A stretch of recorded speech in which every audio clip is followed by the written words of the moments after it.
I'm Esther Mokwariola.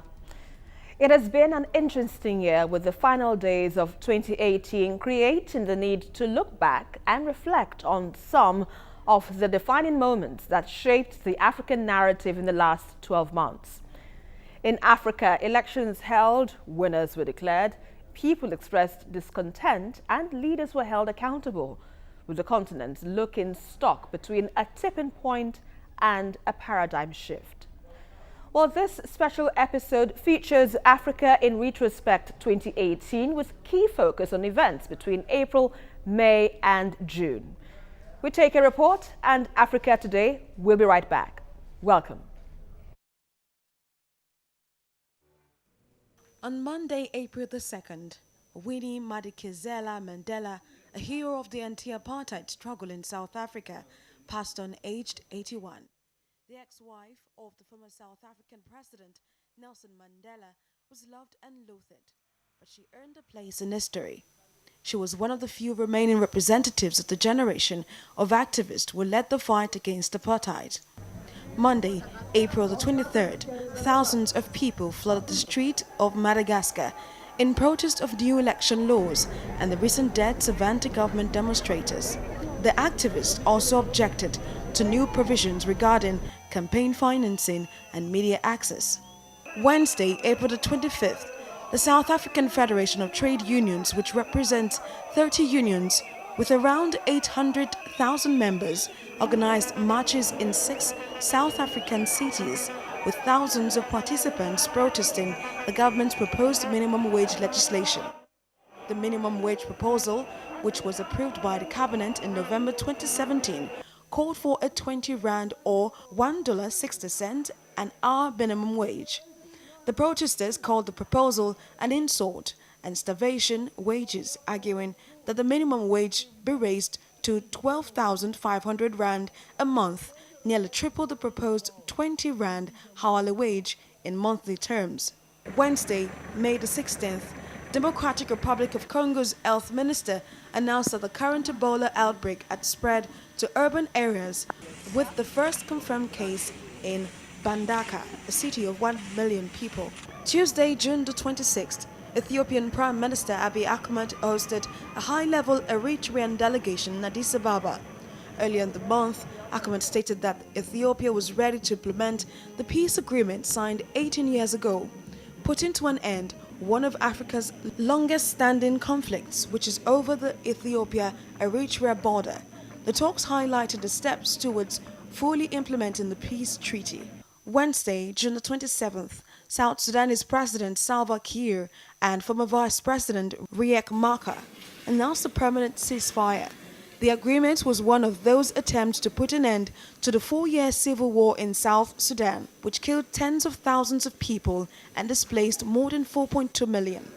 The agreement called for the opening of humanitarian aid routes, the release of political prisoners, and the disengagement of armed forces.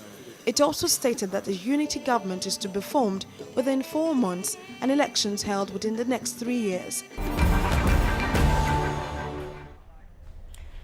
Now joining me to look at Africa Today in Retrospect 2018 with key focus on events between May, April and June, I have Biodun Sowunmi, African Affairs Analyst, and on Skype I have Abayomi Azikiwe, Editor, Pan-African Wires in Detroit, United States of America. Good to have you gentlemen on the program tonight. Pleased to be here. Now let me begin with you now, Mr. Biodun. Looking at what we rolled out earlier, the report, we talked about Winnie Mandela and a lot of other things that happened in Africa between April, May and June.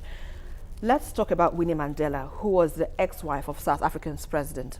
She died at the age of 81 and she was known to be one of the few representatives of the generation of activists who led the fight against apartheid. But what would you say were some of her legacies that still leaves after she's gone, even though she's been tainted, her reputation has been tainted both legally and politically? What would you say are some of her legacies that still lives with her at this time? Yeah, Winnie Mandela today still remains a symbol of democracy to many South Africans and many people internationally. Very courageous woman. She dared, the apartheid machine when Peter Botha was the prime minister in South Africa. Several times he had to lead marches, confronted very brave, extraordinary women, confronted the apartheid machine. Right. And he mobilized the people, he organized very thorough organizers of grassroots people, and then also arranged for some liaisons between the then the later President Mbeki, who was then at that point in time in Nigeria. So they created a route between the South Africans in diaspora and those on the ground in South Africa. So right. She was a key part of all those structures, and for that, no matter moral imperfections or whatever it is, or infractions, social infractions, many people still, see her as an idol, even in death till today. Many, particularly the poor and the dispossessed South Africans, they still idolize her. They still felt, they lost something, in Winnie's transition. So it was quite unfortunate. It was such a tragic story of a very brave heroine. How it all ended, almost, dying on celebrated in the way that she should have been celebrated. But again, it was also a product of, coming from a male-dominated society with little sympathy, for women, and also a society that rejects the kind of high-profile role Winnie was playing at that point in time. And talking about what she represented, do you think perhaps South Africa today is really leaving the qualities of what she was trying to portray in terms of standing for the rights of the people, in terms of protecting them, against, will I say, apartheid, misrule, and things that work against the ordinary South Africans? Do you think the South Africa of today still imbibe these virtues that she preached while she was living? Oh yes, because one of the things that got Winnie into trouble with the elites in South Africa was her insistence that even when they succeeded in enthroning black rule, that does not mean the end of the struggles of the South African people. Right. That was what the elites at that point in time did not want to hear. So that was partly why they had to, to set the searchlight on her, try and probe her properly and find some infractions. But the fact of the matter is, since then, South Africa has always been, the South African people have always, been standing for what they believe to be their right. They still have this hope, which they keep working towards. They've accepted the fact that they've not attained Uhuru yet. They still have a lot of work to do in terms of ensuring that all the South African people are stakeholders in their own economy. Quite a lot of people were marginalized from that economy, and we've seen recent events, particularly the policy shift in South Africa in relation to land ownership, going towards that direction. Absolutely. So these are some of the issues that Winnie Mandela actually fought for, advocated for, at a point in time when the elites, the male elites in South Africa, was willing to tolerate, the inequitable distribution of land. At that point in time, she was prepared to challenge it. So, and now they have realized the fact that there will never be a solution to the problem of South Africa in terms of the land ownership without having to address it. Right. So they have actually come to the realization of some of the things Winnie was saying. So Winnie's struggle still lives on. Well, we're still looking at South Africa. Let's talk about the South African Federation of Trade Unions, which held marches in about 6 South African cities protesting against the government's proposed minimum wage, which is put at 20 rand. Yep. That's an hour. That is equivalent to $1.60 an hour. And they call the proposal an insult. Yes, because they're asking for about 60 rand. About 20 actually. They're asking for about 20 rand. That is equivalent. That's about 12,500 a month. But with that in mind, even though this is what they're asking for, and the South African Parliament has gone ahead to, legislate this new minimum wage, the government, that's the president, Cyril Ramaphosa, says he will still review the new minimum wage as time, goes on. But what would you make of this scenario where the people aren't happy with the government's new proposal, the new minimum wage proposal, Even though it's still a work in progress, what's your opinion on the scenario altogether? Yeah, what we find is the labor union, demanded for 3 times what is being offered. Right. And then the government, mindful of the economic situation, they need to ensure that inflation will not spiral out of control. Right. And also to check some fundamentals of the economy, decided that they were not going to pay that. Rather, they will pay something less, which is $20, an hour. And that is not acceptable to the trade union. So we are in this situation where we are likely going to witness a season of protests and strikes in South Africa to push for that, because the government has not done enough, to meet the needs, the demands of the workers. They've not even gone halfway. The other side of it is the private sector. There is also sensitivity about not getting labor in South Africa to be more expensive than neighboring countries. Once it becomes more lucrative to work in South Africa because of the high wage economy, what will happen is we are likely going to see a drift, from neighboring countries like Zimbabwe, Zambia, back into South Africa. So government and the private sector are also concerned about that. How do you get the balance right? I think those are the issues which they need to resolve. But the other side of it is the fact that there's also pressure on people's wages because of the high rate of inflation and the economic recession which South Africa went into and came out of it. That has eroded the value, the commanding value of their monthly wages, so right. the hourly wage. So that for them is not totally acceptable. So we are likely still going to see possibly more industrial conflicts, yes, between the workers and the government. Right. Well, let's quickly hold your thought now. We need to go on a very quick break. You're watching Africa Today, and we've been looking at Africa in retrospect 2018 with key focus on events between April, May, and June.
Welcome back. We're still on to the special episode of Africa Today, which features Africa in Retrospect 2018 with key focus on events between April, May, and June. Well, I still have my guest here in the studio with me, Biodun Sowunmi, and we've been discussing these issues that have been trending so far during the year in Africa.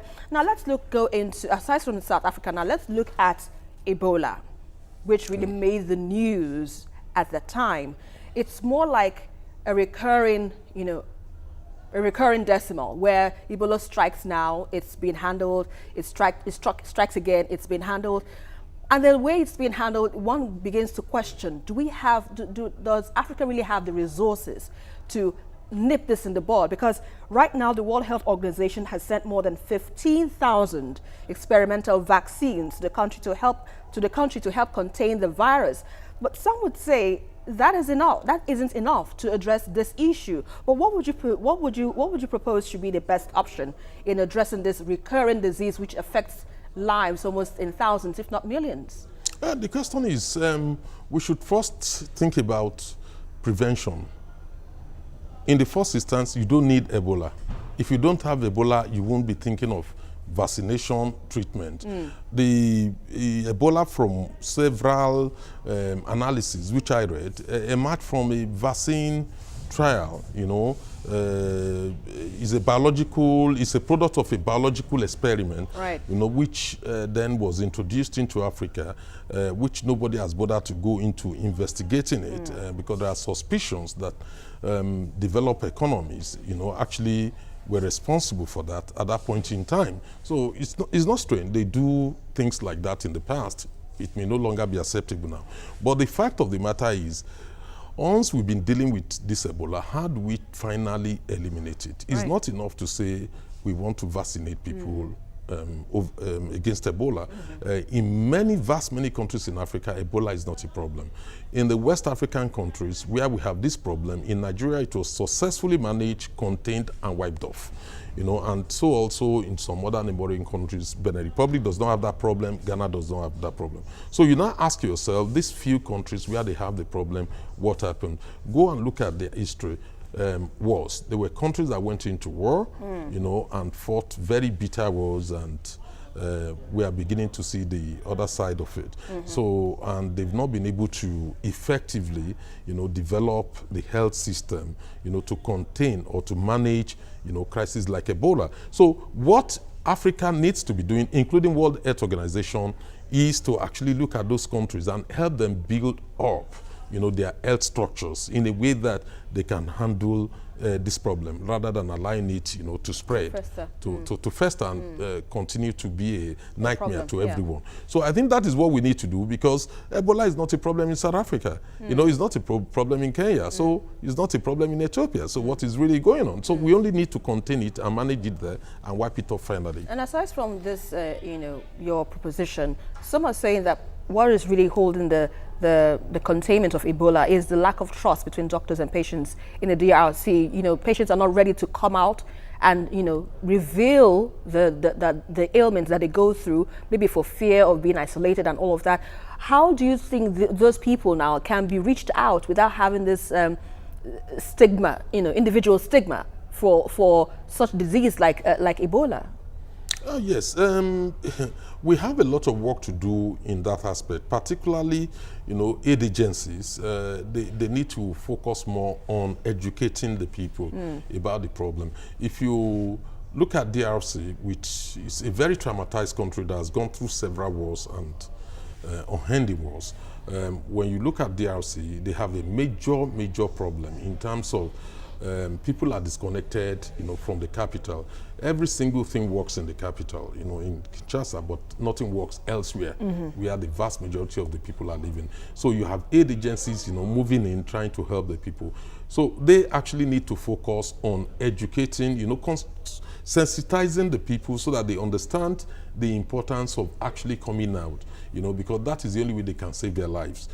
More people, for instance, I read a report about in a village, almost half of the village people were actually left the village to go and live in the bush, simply because they didn't want to come out and disclose their status, and eventually they would die in the bush. And possibly spread to others. Or spread to other people, including animals. So what we need to do is, I think the agencies have a role to play in that, including the government of DRC, to ensure that people are sensitized about the need to open up, and in fact that is the only hope that they will survive it. Not opening up means is a certain death. So aside from vaccination, the people should be well informed of what that they is even have more important than the beforehand. vaccination, because you can even use information to manage the spread of Ebola. If people are fully aware, they know the symptoms and all that, and they understand the need not to infect other people. So you can manage that through that, and then use vaccine to deal with the rest. So information is key, and that is the government and aid agencies. All right, let's shift our attention now back to Nigeria, which was also, which usually used to be in the news. But let's talk about Nigeria's President Muhammadu Buhari, who met with Donald Trump at the White House, United States President, and he is